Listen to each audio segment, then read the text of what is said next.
Screen पर ये जो आप इमारत देख रहे हैं, ये सीवान का जुल्फ़िकार हैदर यूनानी मेडिकल कॉलेज है, जिसे ZH यूनानी मेडिकल कॉलेज के नाम से भी जाना जाता है। एक समय में ये कॉलेज देश के टॉप 10 यूनानी मेडिकल कॉलेजों में शुमार था। सीवान की तारीख बताती है कि ये कॉलेज छपिया गांव के रहने वाले मरहूम डॉक्टर सैयद मोहम्मद अकबर हुसैन साहब का ख्वाब था। अपनी धुन के पक्के वो 1972 से ही इस कॉलेज की तामीर की कोशिशें करते रहे। बाद में उन्हें साथ मिला सीवान शहर के तिलहट्टा बाजार के रहने वाले डॉक्टर हाफिज मोहम्मद करीमुल्लाह साहब का। साल था 1978, जब इसी तिलहट्टा बाजार में हाफिज करीमुल्लाह साहब के घर ने वो तमाम तवील बैठकें देखी हैं जो सीवान में यूनानी मेडिकल कॉलेज की तामीर के सिलसिले में हुआ करती थीं। अकबर साहब की कोशिशें रंग लाई, उनकी तहरीक जोर पकड़ने लगी और सीवान के बुद्धिजीवी समाजसेवी इस तहरीक से जुड़ते गए। Professor Tahir Hussain, Ahmed Jamal Pasha, doctor Aqeel Ahmed, professor Israr और कुर्बान हैदर जैसे कई प्रतिष्ठित व्यक्तित्वों ने इस पहल को मजबूती दी। ये कॉलेज इन्हीं फिक्रमंद लोगों के ख्वाबों की ताबीर है जिन्होंने सीवान में शिक्षा और स्वास्थ्य के क्षेत्र में नई मिसाल कायम करने का सपना देखा।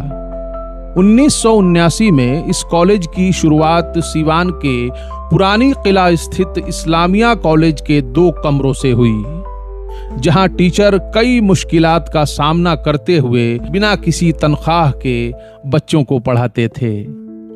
ये कॉलेज सीवान के आम आवाम के चंदे से बना। कॉलेज जब शुरू हुआ तो 4-5 सालों तक पाई पाई जोड़ा गया और आज से 40 साल पहले यानी 1984 में इस कॉलेज की छत के लिए शहर के नवलपुर में 100 कट्ठा जमीन 1.5 लाख रुपए में खरीदी गई। और फिर एक ऐसा भी वक्त आया जब ये कॉलेज यूनानी शिक्षा का एक प्रतिष्ठित केंद्र बन गया। पश्चिमी यूपी, पूर्वी यूपी, आसाम, महाराष्ट्र, कश्मीर और देश के अलग अलग हिस्सों से यहाँ छात्र पढ़ने आने लगे। लेकिन हर कहानी में मोड़ आता है। प्रबंधन में विवादों के कारण कॉलेज की प्रगति बाधित हुई। एक कालखंड ऐसा भी आया जब इस कॉलेज की साख गिरने लगी। बिगड़ते हालात के मद्देनजर 1999 में सीवान के तत्कालीन सांसद मरहूम डॉक्टर मोहम्मद शहाबुद्दीन साहब को इस कॉलेज का सदर बनाया गया। उन्होंने इस कॉलेज के पुनरुद्धार की कोशिशें की, नई इमारतें बनी और कॉलेज एक बार फिर से अपने पुराने रुतबे की ओर बढ़ने लगा। मगर 2004 के बाद जब शहाबुद्दीन साहब को जेल जाना पड़ा तो कॉलेज एक बार फिर मुश्किल दौर में चला गया।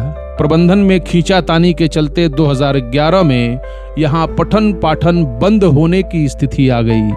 फिर 2014 में पूर्व सांसद डॉक्टर मोहम्मद शहाबुद्दीन साहब की पत्नी हिना शहाब ने कॉलेज को एक बार फिर से जीवित करने की कोशिशें तेज की। केंद्रीय नियामक संस्था CCIM ने कॉलेज को मंजूरी दी और सत्र 2014-15 में नामांकन शुरू हो गया। ये तस्वीरें 2024 की हैं जब हिना शहाब इस कॉलेज के 70 बेड के आधुनिक अस्पताल के उद्घाटन में पहुंची थी। आज अलीगढ़ के प्रोफेसर वकार अहमद के नेतृत्व में ZH यूनानी मेडिकल कॉलेज फिर से अपने पुराने वजूद को तलाश रहा है। सत्र 2024-25 में नामांकन की प्रक्रिया चल रही है। अपने 44 साल के इतिहास में इस कॉलेज ने बहुत उतार चढ़ाव देखे। ये कॉलेज सिर्फ एक इमारत नहीं बल्कि एक बेहतर कल की तरफ जाने वाले रास्ते का मील का पत्थर है। ये सीवान के फिक्रमंद लोगों के संघर्ष और त्याग की कहानी है। अब देखिए, चूंकि मैं अलीग हूँ, बहैसियत अलीग एक बात आपको इंश्योर कर सकता हूँ मैं कि मैं अलीग का ही टच देना चाहता हूँ। आप कभी हमारे यहाँ वर्किंग आवर्स में आइए। हमारे यहाँ इस वक्त स्टूडेंट चले गए हैं, क्लास ऑफ हो चुकी है। जब नेक्स्ट टाइम आप आएंगे तो आपको अलीगढ़ का लुक मिलेगा। हमारे यहाँ का ड्रेस शेरवानी और पजामा है जो एएमयू के अंदर है, हमारे बच्चे वही पहन के आते हैं। हमारी बच्ची यहाँ अबाया पहन के आती हैं, स्कार्फ है। तो आप आइए देखिए इसको, जो शहाबुद्दीन साहब का ख्वाब था सीवान के अंदर एक एजुकेशन टच देने का, कि आखिरी पायदान पर बैठा हुआ बच्चा जो गरीब है, जिसके पास फीस नहीं है, जिसके माँ बाप मजदूर हैं, कोई रेड़ी लगाता है, काम नहीं कर पा रहे हैं, उनके लिए उन्होंने एजुकेशन का जो ख्वाब देखा था, जो आपको नज़र आ रहा है, Siwan engineering college, BBA college और ITI +2 जो उनका इंडियन पब्लिक स्कूल था। अब तो थोड़ा सा फिर से हम लोग उसको ला रहे हैं, इंडियन पब्लिक स्कूल को, बीच में जो है मामला उसका हो गया था। लेकिन जो सीवान में ख्वाब देखा था उन्होंने, हम उसको पूरा करने का अज़्म लेके आए हैं। 2024-25 का हमारे यहाँ एडमिशन का प्रोसेस शुरू है। हमारे यहाँ क्या पूरे हिंदुस्तान में शुरू है। वो जो बच्चे एडमिशन नहीं ले पाए हैं अपने कम मार्क्स के होने की वजह से, परसेंटाइल 15 घट चुका है, जो नियर अबाउट 45 के करीब जा रहा है मार्क्स।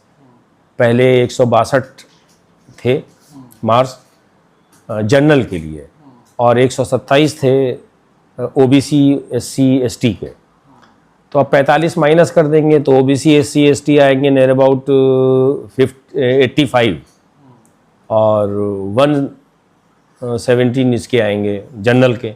तो इस रेंज में जो बच्चे आ रहे हैं वो एडमिशन के लिए आ रहे हैं। यही प्रोसेस है, अपना परसेंटाइल मार्क्स लेके आएँ, वहाँ से अपनी मार्कशीट है, आधार कार्ड है, पैन कार्ड है, वो लेके आते हैं। यहाँ से रजिस्ट्रेशन होता है गवर्नमेंट में पहले हम लोग, और फिर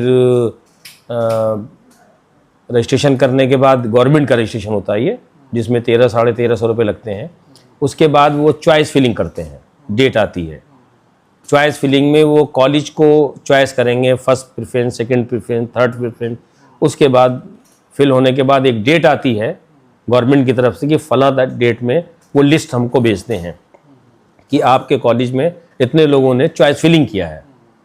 वो लिस्ट यहाँ आती है, वो एक गवर्नमेंट का अधिकारी भी आता है यहाँ पे, उसके सामने ही यहाँ पे सारे प्रोसेस कॉलेज में करते हैं। लेकिन इससे पहले पिछले साल गवर्नमेंट, हर स्टेट की गवर्नमेंट अपने सचिवालय पे बुलाती थी, वो जहाँ भी नियुक्त किया हो। जैसे पटना में तिब्बी कॉलेज है गवर्नमेंट, वहाँ पे होता था। ये यहाँ पर आइए, अपना जी मार्क्स ले आइए, एडमिशन हो जाएगा। बच्चे इसमें ये भी कर सकते हैं कि वो सेल्फ कर सकते हैं, ये चॉइस फिलिंग खुद भर लें, जिस कॉलेज को देना चाहे। उसके बाद उस कॉलेज में पहुंचे उस डेट में, जिस डेट में एडमिशन होना है। एडमिशन की प्रक्रिया जी, प्रतिक्रिया। ठीक, चाहेंगे सर एक बार कॉलेज का नाम पूरा बताया जाए और एड्रेस बताया जाए। कॉलेज जुल्फ़िकार हैदर यूनानी मेडिकल कॉलेज, नवलपुर, सीवान। ठीक है। एक अंतिम आखिरी बात होगी, फीस, क्योंकि हर कोई जानना चाहता है, बच्चों का सबसे पहला कंसर्न उनके गार्जियन का होता है। देखिए, फीस का जहां तक मामला है, फीस बिहार के अंदर सबसे कम हमारे यहाँ है, सबसे कम। किसी के यहाँ 13 लाख है पूरे पैकेज की, किसी के यहाँ 12.5 लाख है, किसी के यहाँ 1290 है। हमने 10,77,500 रखा है, जिसमें हम पर मंथ जब इंटर्नशिप करेंगे वो इंटरनल, तो हम स्टाइपेंड देंगे उनको उसी फीस में से। 6 महीने का स्टाइपेंड इंटरनल होता है, 6 महीने का बाहर इंटर्नशिप करते हैं। तो 6 महीने में हम इंटरनल जो करेगा उसका स्टाइपेंड देंगे। मैं तो अभी मार्च में आया हूँ, 24 मार्च 2023 में, और तब से जब से मैंने प्रिंसिपलशिप का चार्ज लिया है, मैं जब यहाँ पे आया तो मुझे ये मालूम हुआ कि 4 साल में 11 स्टूडेंट हैं। कॉलेज बंद होने के कगार पे था, 2 साल से एडमिशन नहीं मिल रहे थे, 2 साल से इन लोगों ने P1 नहीं भरा था। जो पिछले प्रिंसिपल थे या जो भी थे, मैं किसी को नहीं दोष देता हूँ, लेकिन ये है कि जो अपना काम है उसको जिम्मेदारी से करना था, जो कि नहीं हुआ, और जिसकी वजह से कॉलेज बंद होने वाला था और NCISM इसको क्लोज कर देती, इसकी मान्यता रद्द हो जाती। मान्यता रद्द हो जाती। मान्यता रद्द तो थी ही, एक लास्ट चांस था ये कि अगर P1 का फॉर्म नहीं भरते हैं तो इसको बंद कर दिया जाएगा। मैं आया, मैंने देखा, अपनी कोशिश की, हमने यहाँ पे स्टाफ लोगों से बात किया, मैनेजमेंट ने हमारा साथ दिया। मैं मुबारकबाद देता हूँ उस मैनेजमेंट को जिसने कि हमें इस टूटे फूटे कॉलेज को बनाने का मौका दिया कि आप आइए बनाइए, और शुक्रगुजार हूँ उस रब का जिसने मुझे हिम्मत दिया और मेरी मदद की। बगैर इंसान कितनी मदद कर ले, बगैर उस मालिक के एक कदम नहीं चल सकता है। आया, मैंने मेहनत किया, कॉलेज टूटा फूटा था, चाहे बिल्डिंग से था, चाहे स्टाफ से था, चाहे एडमिशन को लेके था, चाहे वो मान्यता को लेके था। हमारे स्टाफ ने साथ दिया हमारा, बगैर स्टाफ के कुछ हो नहीं सकता है। कोशिश किया, मेहनत किया, लोग आए, लोग जुड़े, और हमने फर्स्ट जो मेरा पीरियड था 2023 का, उसमें हमने 30 एडमिशन लिया।